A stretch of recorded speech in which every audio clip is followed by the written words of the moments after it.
এই গল্পের সমস্ত চরিত্র ও ঘটনাবলী সম্পূর্ণ কাল্পনিক। বাস্তবের সঙ্গে কোনো মিল থেকে থাকলে সেটা সম্পূর্ণ অনিচ্ছাকৃত ও কাকতালীয়।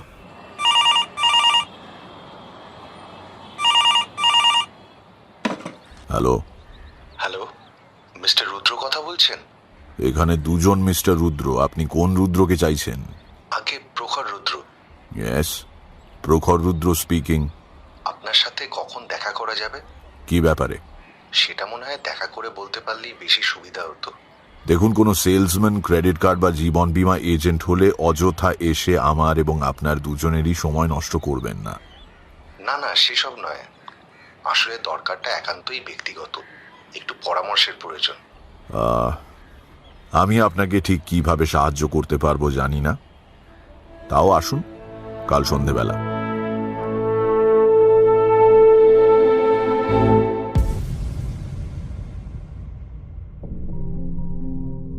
বাংলা সাহিত্যের রোমাঞ্চকর কিছু গল্প দিয়ে সাজানো আমাদের এই বিশেষ নিবেদন সানডে সাসপেন্স।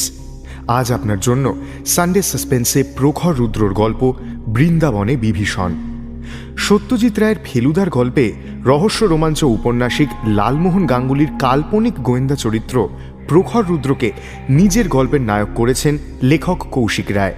কৌশিক রায়ের গল্পে বর্ণিত আছে, দেশ দেখার নেশায় কম বয়সে ঘর ছেড়েছিলেন প্রখর রুদ্র। নানা জায়গায় ঘুরে এবং বিচিত্র অভিজ্ঞতা সঞ্চয় করে শেষ বয়সে গড়পাড়ে নিজের ভাইয়ের বাড়িতে ফিরে আসেন।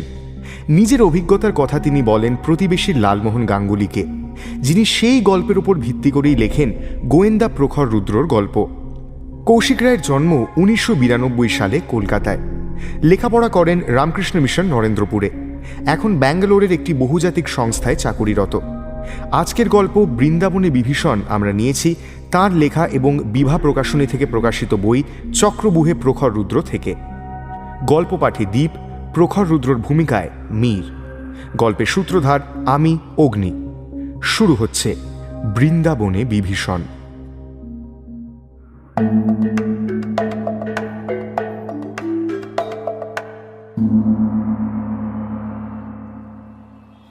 পরদিন ঠিক সন্ধে 6:30 একটি মধ্যবয়স্ক লোক এসে উপস্থিত হল। প্রখর রুদ্র নিজের ইজি চেয়ারে বসে লোকটিকে ভালো করে দেখেন। মাঝবয়সী, প্রায় টাক মাথা, গোলগাল মুখ, চোখগুলো একটু বেশি বড়। গায়ের রং শ্যামলাই বলা চলে, তবে পোশাকে একটা আভিজাত্যের ছাপ আছে। জেঠুর সাথে দেখা করতে এসেছে শুনে শিবানীর ছোট বোন ইন্দ্রাণী আজ নিজেই কফি নিয়ে জেঠুর ঘরে এসেছে। হ্যাঁ বলুন, আপনাকে কি পরামর্শ দিতে পারি? আগে আমার নাম সদাশিব পাত্র। আমার বোন অনিতা ডানকুনি থানার অ্যাসিস্ট্যান্ট সাব ইন্সপেক্টর ছিল। 1 সপ্তাহ আগে মারা গেছে, আত্মহত্যা। কিন্তু বিশ্বাস করুন, আমার বোন এতটাও নরম মনের মেয়ে নয়। ও এরকম করতেই পারে না। এখন আপনি যদি একবার খুলে বলুন, তারপর দেখছি। আগে ও থাকতো মনোহরপুরে একটি ফ্ল্যাটে, নাম বৃন্দাবন নিবাস। 1 ছেলে, 1 মেয়ে, আর ওর 1 পুরুষ সঙ্গী। স্বামীর সঙ্গে 2 বছর আগেই ছাড়াছাড়ি হয়ে গেছে। যে রাতে শ্বশুর বাড়ি ছেড়ে আসে, সে রাতেই ওই বন্ধুটির বাড়িতেই ওঠে, তারপর ওখানেই থেকে যায়। প্রথম ভালোই চলছিল বলে আমি আর এই নিয়ে আপত্তি করিনি। আগের সংসারে এমনিতেও ও সুখী ছিল না। বাবা বেঁচে থাকতে ওর 21 বছর বয়সে একরকম জোর করেই বিয়ে দিয়ে দিয়েছিলেন। এখনকার সঙ্গীটির নাম বিনোদ ভীষণ, অবাঙালি। অনিতা বিয়ের আগে থেকেই চিনতো, তা বোধহয় আর বলার অপেক্ষা রাখে না। অবাঙালির সাথে বাবা বিয়ে দিতে একদমই রাজি ছিলেন না। বাবা গত হয়েছেন 5 বছর হয়েছে। বিয়ের পর অনিতা আমাদের সঙ্গে এক প্রকার অভিমানী কোনো সম্পর্ক প্রায় রাখে না। বিনোদের কাছে যখন থাকতে আসে, তার পরদিন সকালে বিনোদই আমাকে ফোন করে জানায়। প্রথমটা একটু খারাপ লেগেছিল। যতই হোক, সমাজে থাকি, লোকলজ্জার ভয় তো থেকেই যায়। কয়েকবার দেখা করে শ্বশুরবাড়ি ফিরে যেতেও বলি, কিন্তু ও পরিষ্কার জানিয়ে দেয়, একবার আমরা তার জীবন নষ্ট করেছি, কিন্তু আর নয়। তারপর ভাবলাম, যদি এভাবেই ও ভালো থাকে তো থাকুক। সমস্যা বাধে 7-8 মাস আগে। বিনোদের চাকরিটি হঠাৎ চলে যায়। ও ওর একটি খারাপ অভ্যাস হলো অতিরিক্ত মদ্যপান। একে চাকরি নেই, তাই দামি মদ। ওদের সম্পর্ক তিক্ত হতে সময় লাগলো না। তখন মাঝে মাঝেই আমায় ফোন করে কান্নাকাটি করত আর বলতো ওই হচ্ছে দুর্ভাগা। আমার কাছে গিয়ে থাকতে বলেছিলাম কতবার, কিন্তু রাজি হয়নি। তারপর আগের সপ্তাহে শনিবার সন্ধ্যেতে কথা কাটাকাটি, রাগারাগি, তারপরই দুর্ঘটনাটি ঘটে। তবে ঘটনাস্থলে ও মারা যায়নি। বিনোদী ফোন করে ট্যাক্সি ডেকে হসপিটালে নিয়ে যায়, সেখানেই মারা যায়। সবই বুঝলাম, কিন্তু দেখুন আমার বয়স হয়েছে, তার উপর আমি প্রাইভেট ইনভেস্টিগেটরও নই। আপনি বরং পুলিশের কাছে যান। আসলে ডানকুনি থানায় কেসটা দেখছিল। তারা খুব তাড়াতাড়ি কেসটি আত্মহত্যা বলেই বন্ধ করে দিতে চাইছে। এরকম অবস্থায় আমি অসহায়। ওই থানারই এসআই বলেন, আপনাদের বাড়িতে বছর 5 আগে সে একটি কেসের ব্যাপারে আপনার ভাইয়ের কাছে ফলো আপে এসেছিল। তখনই সে আপনার সাথে পরিচিত হয়, সেই আপনার কথা বলল। হতে পারে, কিন্তু আমায় মাফ করুন, আমার পক্ষে ছোটাছুটি করা সম্ভব নয়। ইন্দ্রাণী এবার জেঠুর দিকে ফিরে বলল, ছোটাছুটিটা আমি করতে রাজি হলে তুমি কি আমায় গাইড করবে? দেখ, পুলিশ যেখানে কাজ করছে সেখানে এভাবে মাথা গলানোটা ঠিক না। তাছাড়া তুই এসব করে কি করবি বলতো? ও, দিদি আর বাবাকে হেল্প করার বেলায় সব ঠিক আছে, আমি কিছু করতে চাইলেই সমস্যা। কেন? ওদের গায়ে ইউনিফর্ম আছে বলে? তোমার কি মনে হয় আমার দ্বারা হবে না? তুই হয়তো আমাদের মধ্যে সব থেকে ভালো পারবি, তবু আমি তোকে সাহায্য করতে পারবো না। কেন জানতে পারি? দায়িত্বহীন ক্ষমতা মানুষকে তার সীমাবদ্ধতা ভুলিয়ে দেয়। তোর দিদি আর বাবা তাদের চাকরির কাছে সীমাবদ্ধ। ওরা চাইলেও নিয়ম ভেঙে কিছু করতে পারবে না। তুই পারবি, আর ভয়টা সেখানেই। প্রখর রুদ্র হাতের কাপটা টেবিলে রেখে সদাশিব পাত্রের দিকে ফিরে বললেন, সদাশিববাবু, আপনি আসতে পারেন। ইন্দ্রাণী মনক্ষুণ্ণ হয়ে সদাশিবের দিকে তাকিয়ে রুক্ষ স্বরে বলে ওঠে, আমি জানি আমায় বিশ্বাস না করাটাই স্বাভাবিক, তবে যদি আপনার কোনো রাস্তা খোলা না থাকে আমাকে আপনার কেসটি দিলে আমি আপনার কাছে কৃতজ্ঞ থাকব। জেঠুর দিকে তাকিয়ে বলে, আর আমার কারোর হেল্পের দরকার নেই, এই আমার ফোন নাম্বার কাগজে লিখে দিলাম। সদাশিব পাত্র আর কোনো কথা না বলে কাগজটা নিয়ে নমস্কার করে বেরিয়ে গেল।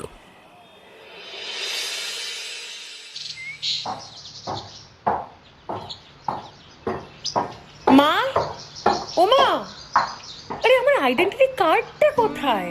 সকাল সকাল শিবানী চিৎকার করে বাড়ি মাথায় করে ফেলল। সকালে রেডি হয়ে ক্রাইম ব্রাঞ্চে বের হওয়ার সময় শিবানী তার আই কার্ডটা খুঁজে পাচ্ছে না। ইন্সপেক্টর হওয়ার পর থেকে সে প্রত্যেক দিন আই কার্ডটা সযত্নে তার ড্রেসিং টেবিলের ড্রয়ারে রাখে। আজ সেখান থেকেই বেপাত্তা।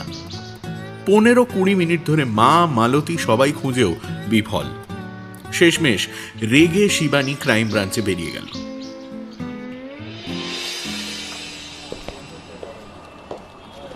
নমস্কার, আমার নাম শিবানী রুদ্র, ক্রাইম ব্রাঞ্চ। আপনাদের থানাতেই তো কদিন আগে অনিতা পাত্রের কেসটা এসছে। আপনাদেরই এএসআই ছিলেন।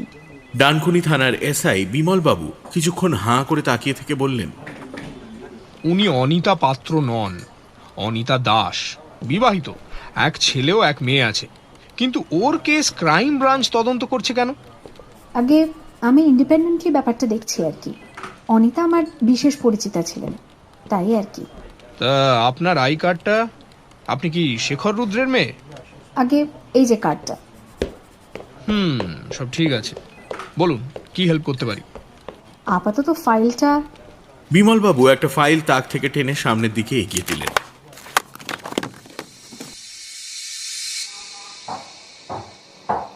সারাদিনের পর ইন্দ্রাণী বাড়ি ফিরতেই কুন্তলা দেবী বলে উঠলেন, তুমি ফিরলে আগে জেঠু দেখা করতে বলেছেন। ইন্দ্রাণী কোনো কথা না বলে জেঠুর ঘরে ঢুকে দেখল জেঠু ল্যাপটপে কিছু একটা করছে। তিনি মাথা না তুলেই দৃঢ় কণ্ঠে বললেন, শিবানীর আই কার্ডটা ফেরত দে। ওর নাম করে ডানকুনি থানায় গিয়ে একটা এখতিয়ার বহির্ভূত কাজ করে এসেছিস। দেখলি তো, যাদের দায়িত্ব থাকে না তাদের সীমারেখাও থাকে না। বেশ করেছি, দুজনে যখন যমজ মন, এইটুকু ফায়দা না তুললে আমি এগোতেই পারতাম না। তা কেসটা কি সদাশিববাবু তোকে দিলেন? কাল রাতে উনি ফোন করেছিলেন, বললেন যদি আমি কিছু করতে পারি উনি কৃতজ্ঞ থাকবেন। পুলিশের রিপোর্টগুলো দেখার দরকার ছিল, তাই দিদির আই কার্ডটা কাল রাতেই সরিয়ে ফেলেছিলাম। তা কি কি পেলি বল। না কেন, তুমি তো বলেইছো হেল্প করবে না। মাথা ঠান্ডা করে বস। আমি চাই না আর কোনো গোলযোগ তুই পাকাস, তাই নে এবার বল। ব্যালিস্টিকের রিপোর্টে কনফার্ম যে দুটি গুলি অনিতার সার্ভিস রিভলভার থেকেই চলেছিল। একটা বুলেট অনিতার মাথার খুলির উপরের অংশে বড় চিড় ধরিয়ে দিয়ে দেওয়ালে লাগে, অন্যটি ব্ল্যাঙ্ক দেওয়ালে লাগে। প্রথমটায় অনিতার রক্তের ট্রেস ছিল, অন্যটায় ছিল না, তাই ধরে নেওয়া যায় অন্যটি মিস করেছিল। ব্যালিস্টিকের রিপোর্ট থেকে পরিষ্কার প্রথম গুলিটা যখন দেওয়ালে লাগে তার ইম্প্যাক্ট অনেক কম ছিল, অপেক্ষাকৃত দ্বিতীয় গুলিটার ইম্প্যাক্ট অনেক বেশি ছিল। দ্বিতীয় গুলিটা প্রথমটার থেকে কম দূরত্ব থেকেই ছোঁড়া, এটাও সেই একই কারণে অনুমান করা হয়েছে। এবার আসি পোস্টমর্টম রিপোর্টে। বন্দুকের ব্যারেল মাথায় ঠেকিয়েই গুলি করা হয়েছে। গুলি লেগেছে ডান দিক থেকে বাঁ দিকে, প্রায় একটি অনুভূমিক সরলরেখা হলো গুলির গতিপথ। গুলির আঘাতের চারপাশের চামড়ার অনেকটা অংশই পোড়া ছিল। অনিতার হাতে গান পাউডারের ট্রেস। সব মিলিয়ে একটা পারফেক্ট সুইসাইডে যা যা এভিডেন্স থাকে সবই ছিল, তাই অন্য কোনো সন্দেহের জায়গা নেই। তাও আরও কিছু জানতে বিমলবাবুকে প্রশ্ন করে জানতে পারলাম সেদিন বিনোদবাবুই তড়িঘড়ি একটা ট্যাক্সি করে অনিতাকে নিয়ে হসপিটালে পৌঁছান। যখন হসপিটালে পৌঁছেছিলেন তখনও অনিতার জ্ঞান ছিল। অনিতা মারা যায় অপারেশন টেবিলে। ডাক্তার ও নার্সরাও তাদের জবানবন্দিতে একই কথা বলেছে। এখানে বিমলবাবু একটা যুক্তিপূর্ণ পয়েন্ট তুলেছেন, বিভীষণই যদি অনিতাকে গুলি করে থাকে তাহলে তাকেই আবার বাঁচানোর জন্য হসপিটালে কেন নিয়ে যাবে? কি বিভীষণ? সেটাকে? উফ, বিভীষণ না, আসলে বিভীষণ, বিনোদ ভিশন। আসলে সারাদিন বিমলবাবু এতবার বিভীষণ বিভীষণ করেছিলেন যে আমারও তাই হয়ে গেছে। বুঝলুম, এটা একটা ভ্যালিড পয়েন্ট তো বটেই। তবে এক্ষুনি তোদের বিভীষণকে সন্দেহের তালিকা থেকে বাদ না দেওয়াই ভালো। কিন্তু ব্যালিস্টিক রিপোর্ট আর পোস্টমর্টমের রিপোর্টের পর তো সত্যি বলতে আর কোনো সন্দেহের অবকাশ থাকছে না। ইভেন বন্দুকের বাঁটে ফিঙ্গারপ্রিন্টটাও অনিতার নিজের। নিদেন পক্ষে যদি এরকম হতো যে অনিতা বাঁ হাতি আর গুলি চলেছে ডান হাতে, তাহলে না হয় একটা ভাবার জায়গা ছিল। এমন একটা কেস পেলাম, কিচ্ছু নেই এতে। তোর গোয়েন্দা গল্পের নায়িকা হওয়াই উচিত ছিল। ডান হাত বাম হাত, একদম পারফেক্ট গোয়েন্দা গল্প।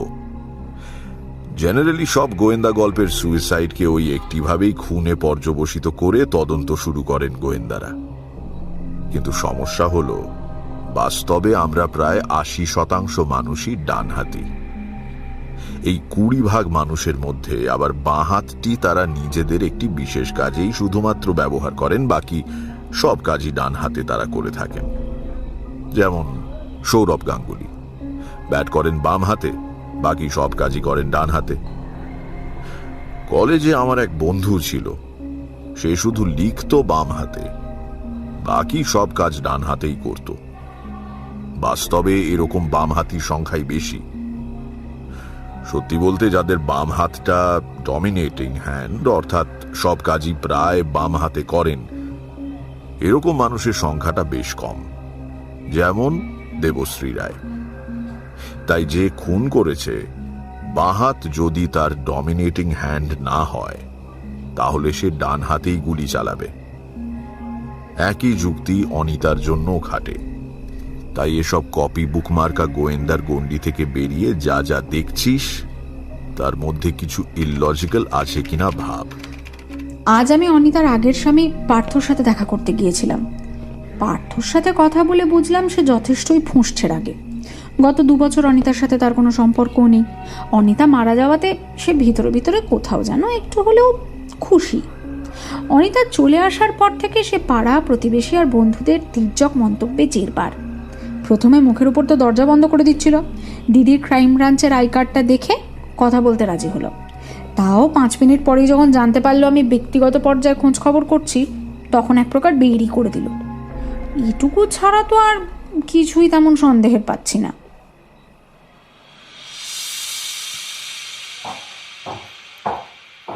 পরদিন সন্ধেবেলা ফিরেই ইন্দ্রাণী ছুটতে ছুটতে জেঠুর ঘরে ঢুকে স্লিং ব্যাগটা ছুঁড়ে সোফায় ফেলে দিল। তাড়াতাড়ি জেঠু এদিকে দেখো বলেই হোয়াইট বোর্ডটা টেনে নিয়ে ঘরের মাঝখানে নিয়ে এলো। দেখো দেখো, যখন অনিতার গুলি লাগে বিভীষণের বয়ান অনুযায়ী অনিতা খাটে বসে ব্যাগ গোছাচ্ছিল। পুলিশের রিপোর্টেও ছবিতে সারা ঘর জুড়ে এলোমেলো ছড়ানো কাপড় জামা আর একটা খোলা সুটকেস, আর বিছানার ওপর কিছুটা রক্তের দাগ। এখন মেঝে থেকে খাটের উচ্চতা 36.5 সেন্টিমিটার, অনিতার বডির উপরের অংশের উচ্চতা 85 সেন্টিমিটার আর নিচের অংশের উচ্চতা 99 সেন্টিমিটার। মানে খাটে বসে থাকা অবস্থায় অনিতার মাথা মেঝে থেকে প্রায় 121.5 সেন্টিমিটার উচ্চতায় থাকার কথা। অনিতার খুলি ছুঁয়ে যাওয়া প্রথম গুলিটির চিহ্ন দেওয়ালে মেঝে থেকে 121 সেন্টিমিটার উপরে পাওয়া গেছে। এখানেই আমার তোমার কাছে কতগুলো প্রশ্ন আছে জেঠু। কোনো মানুষ যখন নিজের মাথায় বন্দুক ঠেকিয়ে আত্মহত্যা করে তখন কনুই থেকে বেঁকিয়ে নিজের মাথায় পিস্তল রাখে। মানে টোটাল 3টে বডি জয়েন্ট থাকে, শোল্ডার জয়েন্ট, এলবো জয়েন্ট আর কবজি জয়েন্ট। এই 3টে জয়েন্টই যদি মোটামুটি সমান উচ্চতায় থাকে তাহলে গুলি স্ট্রেট লাইনে সুইসাইডারের খুলি ভেদ করতে পারে। কিন্তু মোস্ট অফ দ্য কেসেস সুইসাইডারের কবজি জয়েন্ট হয় ঊর্ধ্বমুখী না হলে নিম্নমুখী। এখন কবজি জয়েন্ট মাত্র 1 সেন্টিমিটার উপরের দিকে হলে মাথার ডান দিকের গুলির ক্ষত থেকে বাঁ দিকের ক্ষত আরও উপরের দিকে হবে। মানে গুলিটি যখন দেওয়ালে লাগবে এই ডেভিয়েশনটা বেড়ে হয়তো আরও 9 থেকে 11 সেন্টিমিটারের উপরে হবে। মানে মেঝে থেকে প্রায় 130 সেন্টিমিটার বা তার বেশি। আবার একইভাবে কবজি যদি নিম্নমুখী হয় মেঝে থেকে এই উচ্চতাটা কমে দাঁড়ানোর কথা 112 সেন্টিমিটার বা তার কমে। তোমার কি মনে হয়? জেঠুমণি হোয়াইট বোর্ডের ওপর ইন্দ্রাণীর করা আঁকা ঝোঁকাগুলো মন দিয়ে দেখে আস্তে আস্তে বললেন, ঠিক কথা। তাছাড়া এই 3টে জয়েন্টকে আরো 9 থেকে 11 সেন্টিমিটার উপরে রেখে অনুভূমির সমান্তরাল রেখে গুলি চালানোটা প্রায় অসম্ভব, কারণ তার জন্য কনুইটিকে যতটা উঁচুতে রাখতে হবে তাতে ট্রিগার টানতে কবজিতে একটা বিরাট টান অনুভব করবে যে কেউই। এখন কথা হলো, একটা আত্মহত্যা করতে এত কষ্ট করতেই বা কেউ যাবে কেন? যদি সে আত্মহত্যাটিকে একটি শৈল্পিক পর্যায়ে নিয়ে যেতে না চাইছে। রাগের মাথায় অনিতার কি এতটা ভেবে আত্মহত্যা করার মতো মানসিক অবস্থায় আদৌ থাকা সম্ভব? মনে হয় না। তার থেকে বরং সোজা হাতে আমি যদি কারো পাশে দাঁড়িয়ে তার মাথায় গুলি চালাই, সে গুলির গতিপথ অনুভূমির সাথে সমান্তরাল সরল রেখা হওয়ার সম্ভাবনা অনেক বেশি। এক্স্যাক্টলি। আর যে গুলি চালাচ্ছে তারও কাঁধ পর্যন্ত উচ্চতা যদি 120 থেকে 121 সেন্টিমিটারের কাছাকাছি হয়। আমাদের তালিকায় কি এরকম কেউ আছে? সেটাই তো সমস্যা জেঠু। কথায় কথায় আমি সবারই হাইট জিজ্ঞেস করেছি। সদাশিস বাবু 5'7", মানে প্রায় 174 সেন্টিমিটার। বিভীষণ তো আরও লম্বা, 181 সেন্টিমিটার। আর পাশের ফ্ল্যাটে বিভীষণের ভাই কুম্ভকর্ণ থাকে, তার হাইট 177 সেন্টিমিটার। কি কুম্ভকর্ণ? সরি, আমার মাথাটা একেবারে গেছে। ওর নাম রাহুল ভিশন, কাকাতো ভাই। যাই হোক, এখন আরও একটা খটকা আছে, সেটা তো বলা হয়নি। সে খটকাটার দ্বিতীয় গুলিটা নিয়ে ভালো করে দেখো। ইন্দ্রাণী প্রথম গুলির চিহ্ন থেকে একটা লম্বালম্বি সরল রেখা টেনে বোর্ডের নিচ পর্যন্ত নিয়ে যায়। দ্বিতীয় গুলির চিহ্ন থেকেও তাই করে। মেঝের থেকে দ্বিতীয় গুলির উচ্চতা 37 সেন্টিমিটার। এবার দ্বিতীয় গুলির চিহ্ন থেকে একটা আনুভূমিক সরল রেখা টেনে দেয়। প্রথম গুলির চিহ্নের থেকে টানা লম্বালম্বি সরল রেখা আর এই আনুভূমিক সরল রেখাটি যেখানে ছেদ করে সেখানে একটা এক্স চিহ্ন এঁকে দেয়। এবার একটা লম্বা শ্বাস নিয়ে বলতে থাকে, এই এক্স চিহ্ন থেকে প্রথম গুলির উচ্চতা 84 সেন্টিমিটার আর এই এক্স চিহ্ন থেকে দ্বিতীয় গুলিটির আনুভূমিক দূরত্ব 90 সেন্টিমিটার। এখন সমস্যা হলো কোন গুলিটি আগে চলেছিল সেটা নিয়ে। যদি ধরে নিই দ্বিতীয় গুলিটি অনিতা আগে চালিয়েছিল, তাহলে সে তার মাথায় না চালিয়ে কোমরের উচ্চতায় খামোকা দেওয়ালে চালাতে যাবে কেন? সে পুলিশে চাকরি করত, প্র্যাকটিস গ্রাউন্ডে অনেকবার গুলি চালিয়েছে, তাই আরও একবার প্র্যাকটিস করে দেখার কোনো মানেই দাঁড়ায় না। আর যদি ধরি প্রথম গুলিটাই আগে চালানোর পর তখনও সে মারা যায়নি, তাহলে দ্বিতীয় গুলিটা দেওয়ালে না করে আবার মাথাতেই করা উচিত ছিল। অন্তত যে কোনো সুইসাইডারই তাই করবে, তাই দ্বিতীয় গুলিটা চলার কোনো যুক্তিসঙ্গত কারণ তো আমি পাচ্ছি না। জেঠুমনি চেয়ার থেকে উঠে মাথা নিচু করে পায়চারি শুরু করলেন। ঠিক কথা। একটা মানুষ সুইসাইড করতে চায়, প্রথম গুলিতে সে যদি ব্যর্থ হয়, দ্বিতীয়টাও সে মাথাতেই চালাবে, সেটাই স্বাভাবিক। শুধু শুধু একটা ফাঁকা গুলি দেয়ালে কেন করতে যাবে? তাহলে কি অন্য কেউ? ইন্দ্রাণী জেঠুর মুখের কথা কেড়ে নিয়ে বলল, যদিও অনিতার মেয়ে খুবই ছোটই বলা যায়, মাত্র 7 বছর, কিন্তু সে আমতা আমতা করে বলেছে দ্বিতীয় গুলিটা সে মাকে চালাতে দেখেছে। এখনো খুব ভয় ভয় আছে। আচ্ছা, দেয়ালের দিকে কি কোনো জানলা আছে? মানে বাইরের দিকে কাউকে কি গুলি চালাতে চাইছিল? হ্যাঁ, জানলা একটা আছে, কিন্তু বাইরে থেকে গুলি চালানোর সম্ভাবনা এখানে নেই। তারও 3টে কারণ। 1, 2টি গুলি অনিতার সার্ভিস রিভলভারের। কেউ সার্ভিস রিভলভার থেকে অনিতাকে বাইরে গুলি করে আবার অনিতাকেই ফেরত দেবে আততায়ীর দিকে গুলি ছোড়ার জন্য, এটা আদৌ বিশ্বাসযোগ্য নয়। 2, যেদিকে জানলা তার উল্টো দিকের থেকে মাথায় গুলিটি ঢুকেছিল আর বেরিয়েছিল জানলার দিক থেকে, তাই বাইরে থেকে গুলি চলার সম্ভাবনাকে কোনোভাবেই ধরা যায় না।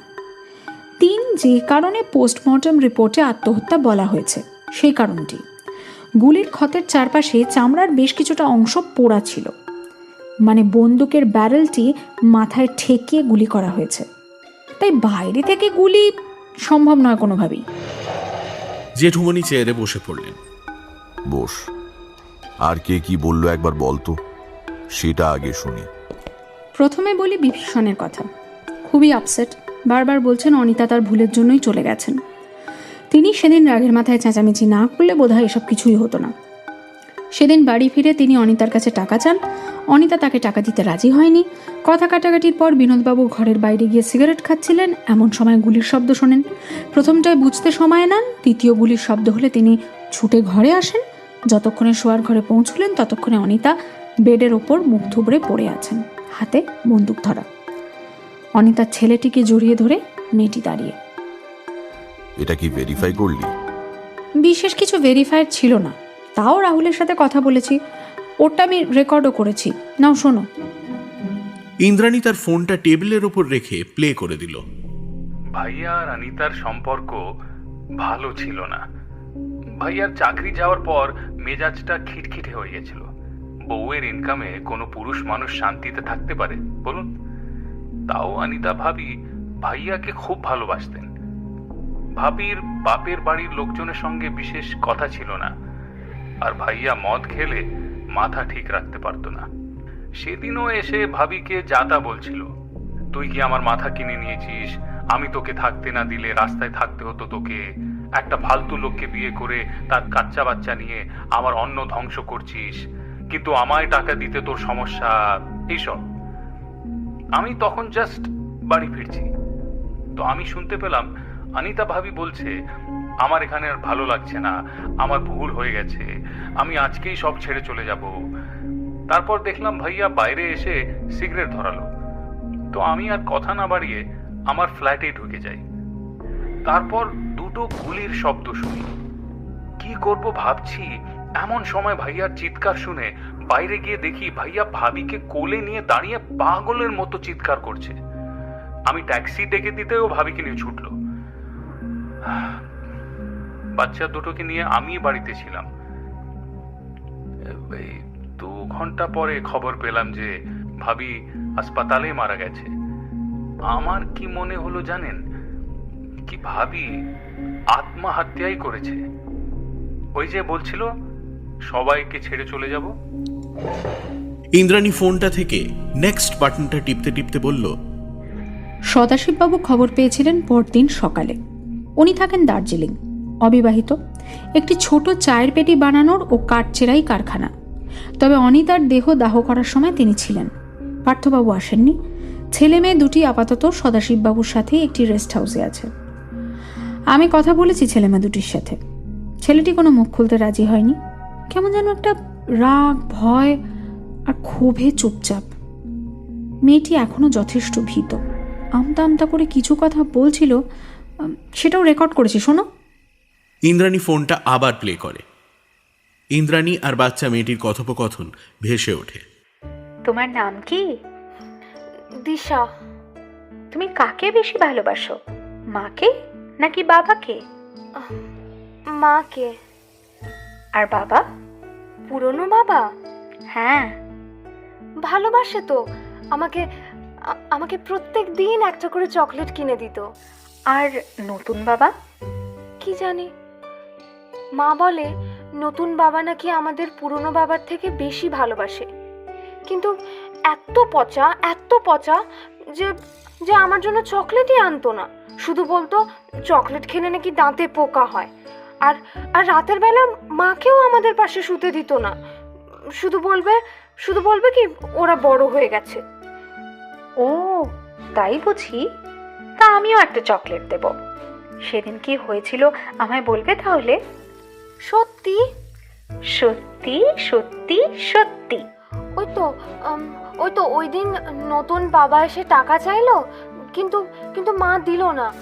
দুজনে খুব গন্ডগোল করলো। মা বলল যে সবাইকে ছেড়ে চলে যাবে। তারপর মা শোয়ার ঘরে চলে গেল। আমার মাকে বকবে কেন?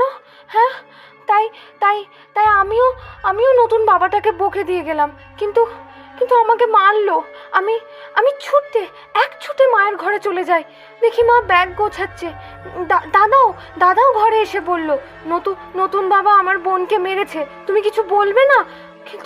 কিন্তু মা তখন কাঁদতে কাঁদতে বলল, তোরা অপয়া, তোদের জন্য আমার জীবনটা শেষ হয়ে গেল। তারপর দাদা মায়ের উপর খুব রেগে গেল। তারপর দাদা।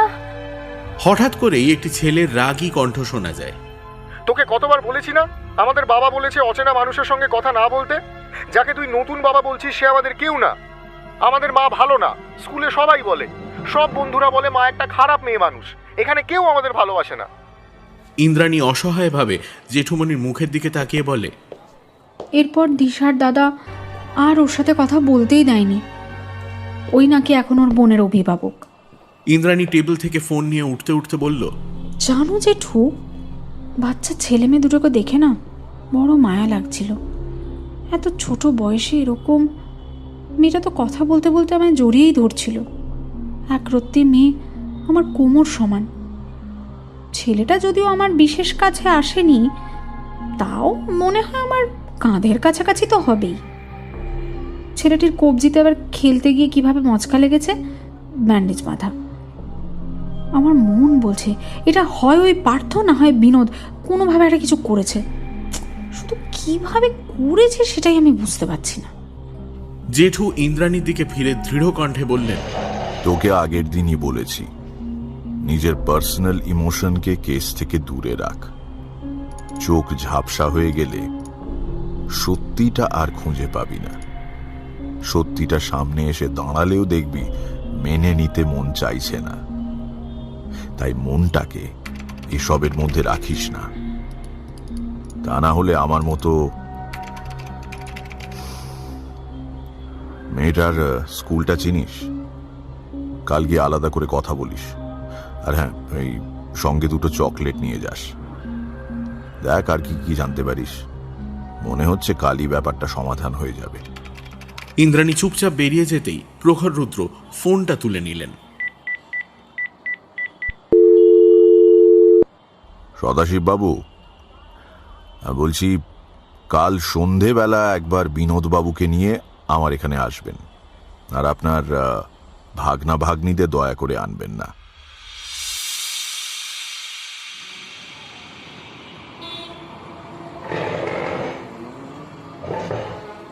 পরের দিন প্রখর রুদ্রের বসার ঘরে সদাশিববাবু আর বিনোদবাবু উপবিষ্ট হলেন সোফাতে। সামনের টেবিলের উল্টো দিকে বসলেন প্রখর রুদ্র, আর পাশের একটি চেয়ারে বসল ইন্দ্রাণী। ইন্দ্রাণীকে যদিও বেশ বিধ্বস্ত দেখাচ্ছে। দু হাতে মুখ ঢেকে বসে আছে, চুলগুলো এলোমেলো হয়ে মুখের উপর এসে পড়েছে। প্রখর রুদ্রই নীরবতা ভাঙলেন।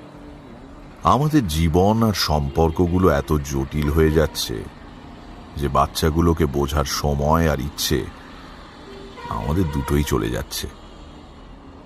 আমাদের জেদ, মিথ্যা গরিমায় ছোট ছোট শিশুগুলোর শৈশব পিষে যায়। প্রখর রুদ্র ঘরের মধ্যে উঠে অস্থিরভাবে পায়াচারি করতে করতে সদাশিব বাবুর দিকে ফিরে বললেন, ভুল, ভুল, ভুল আর ভুল। একটা সদ্য 20 বছরের মেয়েকে আপনার বাবা জোর করে বিয়ে দিলেন। আপনার বাবা দুটো অচেনা শরীরকে 4 দেয়ালে বেঁধে দিলেন, কিন্তু মেয়ের মনের খবর নিলেন না। আপনার বোন অসুখী সংসার ছেড়ে বাপের বাড়িও গেলেন না। এবার ভুল করলো আপনার বোন, তার ছেলে মেয়েগুলোর মনের খবর না নিয়ে। আপনাকে একটা পরামর্শ দেব, শুনবেন কি? সদাশিব বাবু ধীরে ধীরে বললেন, বলুন। আপনার বোনের শেষ ইচ্ছেটা পূরণ করবেন? হ্যাঁ, নিশ্চয়ই। আপনার বোনের শেষ ইচ্ছে ছিল ওনার হত্যাটা আত্মহত্যার রূপ পাক। জীবনের অনেকগুলো ভুলের শেষ প্রান্তে দাঁড়িয়ে অনিতা একটা ঠিক কাজ করে গেছে, সেটা সামনে না আনাই ভালো। আপনার ভাগ্নে আর ভাগ্নিটিকে নিয়ে পারলে অনেক দূরে চলে যান। এখানে ওরা ভালো নেই। যা ঘটেছে ওদের সাথে, আমি প্রার্থনা করি ওরা যেন সব ভুলে যায়, না হলে ওদের বাকি জীবনটাও অন্ধকারে ঢেকে যাবে, এক বুক হতাশার অন্ধকারে। কিন্তু কে? সদাশিব বাবুকে মাঝপথে হাত তুলে প্রখর রুদ্র থামিয়ে দিল। আপনার মানসিক সন্দেহের অবসানের জন্য শুধু বলছি যে এটি বিনোদবাবু বা পার্থবাবু কেউই করেননি। আর বিনোদবাবু কাউকে ভালোবাসলে তার সবটুকু নিয়ে ভালোবাসতে হয়, তার খারাপ, তার ভালো, অতীত, বর্তমান সবটুকুকেই। অনিতাকে ভালো তো বাসলেন, কিন্তু তার অতীতের সাক্ষ্য বয়ে আনা নিষ্পাপ দুটি শিশুকে ভালোবাসতে পারলেন না। আপনার শাস্তি এটাই। এবার বাকি জীবনটা অনিতার মৃত্যুর অনুতাপকে বুকে জড়িয়ে বেঁচে থাকুন। আপনারা দুজনেই আশা করি অনিতার শেষ ইচ্ছেটার মর্যাদা দেবেন। এবার আপনারা আসতে পারেন। প্রখর রুদ্র শান্ত ও দৃঢ়ভাবে নমস্কার জানালেন। সদাশিব বাবু আর বিনোদবাবু ধীরে ধীরে ঘর ছাড়লেন। ইন্দ্রাণী এবার মাথা তুলল। তুমি কি আগেই বুঝতে পেরেছিলে? কাল যখন দুটো গুলির থিওরি বললি, তখনই একটা জিনিস পরিষ্কার হয়ে যায় আমার কাছে। দ্বিতীয় গুলিটা মেঝে থেকে 37 সেন্টিমিটার ওপরে লেগেছিল, আর তোর ওই এক্স চিহ্নের থেকে দ্বিতীয় গুলির দূরত্ব 90 সেন্টিমিটার। সেটা অনিতার আপার বডি হাইটের থেকে মাত্র 5 সেন্টিমিটার বেশি। মানে দ্বিতীয় গুলিটা অনিতাই চালিয়েছিল, খাটের ওপর মুখ থুবড়ে পড়ার পর। সেই জন্যই তার হাতে গান পাউডারের ট্রেস ছিল। শুধু প্রথম গুলিটাই চিন্তায় ফেলেছিল। তাই কাল রাতে একবার হসপিটালে ফোন করে সেদিনকার ডিউটি ডাক্তারের সঙ্গে কথা বলি। তার কথা অনুযায়ী অনিতা শেষ মুহূর্তে বারবার বলছিলেন, সব গুলি আমি চালিয়েছি, আমার মৃত্যুর জন্য কেউ দায়ী না। সেটা শুনেই বারবার মনে হচ্ছিল অনিতা কাউকে বোধহয় বাঁচাতে চাইছে। আমার মৃত্যুর জন্য কেউ দায়ী নয়, এইটুকুই যখন একটি আত্মহত্যাকারীর জবানবন্দি হিসেবে যথেষ্ট, সেখানে সে গুলির কথা বারবার করে কেন বলেছিল? ইন্দ্রাণী তখনও দুহাতে মাথা চেপে বসে আছে। প্রখর রুদ্র বললেন, সবে তো দেখার শুরু ইন্দ্রা। আমি আগেই বলেছিলাম এসবে নামিস না। আর ইমোশনে জড়িয়ে পড়লে আরো দিন দিন দেখবি পৃথিবীটায় কাউকেই বিশ্বাসযোগ্য লাগছে না, সবাইকেই সন্দেহের চোখে দেখতে শুরু করে দিয়েছিস। এই জন্যই তো আমি আজকাল আর কেস নিই না। নিজে গিয়ে দেখলে ইমোশনে জড়িয়ে পড়ি আর পৃথিবীটাকে ভীষণ অবিশ্বাসী মনে হয়। ইন্দ্রাণী চোখ ভিজে উঠল। আমি এখনো ভাবতে পারছি না জেঠু, কি করে একজন। আচ্ছা তাও তুমি কখন মোটামুটি আঁচ করেছিলে? তুই যখন কালকে বললি ছেলেটি তোর কাঁধের সমান, হিসেব করে দেখলাম তার মানে ছেলেটির কাঁধ পর্যন্ত উচ্চতা ওই 121 সেন্টিমিটারের কাছাকাছি হবে। সেই জন্যই ওর বোনের সঙ্গে আজ আলাদা করে কথা বলতে বললাম। এর মধ্যেই শেখরবাবু তড়িঘড়ি ঘরে ঢুকলেন। দাদা, খুব ফেসে গেছি, প্লিজ পথ দেখা। ইন্দ্রাণীর দিকে তাকিয়ে বললেন, তোর মাকে চা করতে বলতো, আর তুই এখন আয়, দাদার সাথে আমার একটু আলাদা দরকার আছে। ইন্দ্রাণী কোনো কথা না বলে চুপচাপ ঘর ছাড়ে। তার চোখের সামনে তখন দুপুরে দিশার সাথে হওয়া কথোপকথন বারবার ভেসে উঠছে।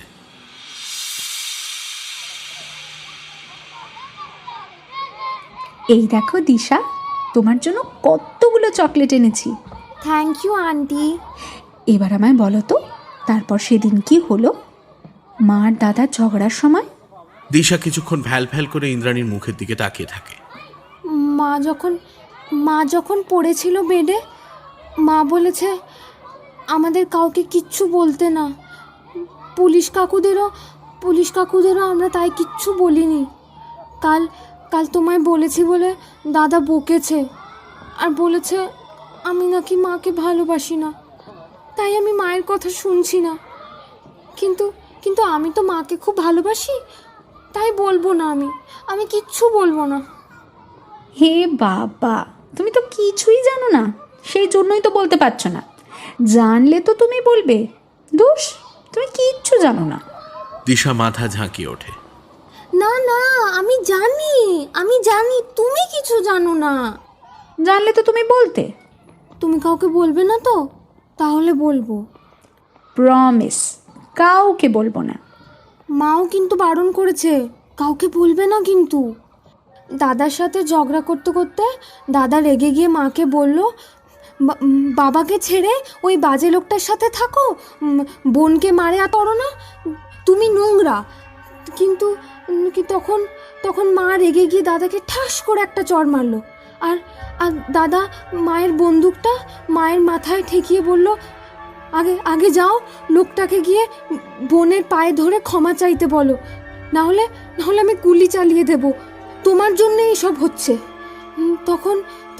তখন মা কোনো দিকে না তাকিয়ে নিজের মতন কাঁদতে কাঁদতে ব্যাগ গোছাচ্ছিল, আর বলছিল সব ভুলই আমার, তোর যা ইচ্ছে হয় তুই কর, আমার আর এসব ভালো লাগছে না। তারপরে গুড়ুম করে শব্দ হলো, আর মা খাটের উপর পড়ে গেল। জানো, মায়ের মাথা থেকে রক্ত পড়ছিল। মা খুব কষ্ট করে বন্দুকটা দাদার থেকে নিয়ে দাদাকে বলল, বাবান, যদি আমায় এতটুকুও ভালোবেসে থাকিস, এক্ষুনি যা করলি কাউকে বলিস না বাবা। পুলিশ অনেকবার জিজ্ঞাসা করতে পারে, করলে বলিস তোরা যখন ঘরে ঢুকেছিলি তখন আমি এভাবেই পড়েছিলাম, বোনকে দেখিস। বলেই মা বিছানায় শুয়ে দেওয়ালে আবার গুড়ুম। আন্টি, আমার না টিফিন শেষের ঘন্টা পড়ে গেছে, কাউকে বলো না কিন্তু। আমি আসি। হ্যাঁ, 1 মিনিট দিশা, তুমি মিথ্যে বলছো না তো? তোমার দাদা বন্দুক চালাতে জানি? আন্টি, সত্যি বলছি, মা দাদাকে শেখাতো তো, কিন্তু কোনোদিন গুড়ুম করে আওয়াজ হয়নি, সবসময় ওই খুট খুট করে আওয়াজ হতো। ওই দিনই গুড়ুম করে আওয়াজ হলো, কি জানি কেন। আমি আসি আন্টি, বাই বাই। দিশা স্কুলের মাঠ ছেড়ে ক্লাসের দিকে দৌড়লো। সিঁড়ি দিয়ে উঠতে উঠতে ইন্দ্রাণী মাথাটা ভারী হয়ে আসছিল। জীবনে অনিতা অনেক কিছুই হয়তো ভুল করেছে, কিন্তু যেতে যেতে একটা ঠিক কাজ করে গেছে। তবে তার ছেলে যখন বড় হবে এবং নিজের ভুল বুঝবে, তখন কি সে নিজেকে ক্ষমা করতে পারবে? ইন্দ্রাণীর ঝাপসা হয়ে থাকা চোখে ছেলেটির হাতের ব্যান্ডেজটি ভাসতে থাকে। তার বুঝতে সময় লাগে না, ওটা খেলতে গিয়ে পাওয়া চোট নয়, অপটুভাবে প্রথমবার রিভলভার ধরা নরম হাত, বুলেটের রিকয়েলের ধাক্কা সহ্য করতে পারেনি।